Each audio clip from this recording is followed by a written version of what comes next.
একসময় বাংলাদেশের সেরা ফিনিশার ছিলেন সাব্বির রহমান, কিন্তু এখন তিনি কোথায় যেন নিজেকে হারিয়ে ফেলেছেন। এবার ঈদ কেমন কাটলো সাব্বির রহমানের, তা জানতে অবশ্যই ভিডিওটি শেষ পর্যন্ত সবাইকে দেখার অনুরোধ রইল।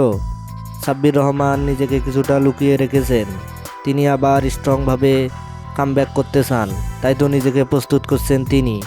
সাব্বির রহমান বলেছেন, এবারের ঈদ আমি কাটিয়েছি গ্রামের বাসায় বাবা মার সাথে ঈদ কাটিয়েছি, এর মতো আনন্দ আর কিছু হতে পারে না।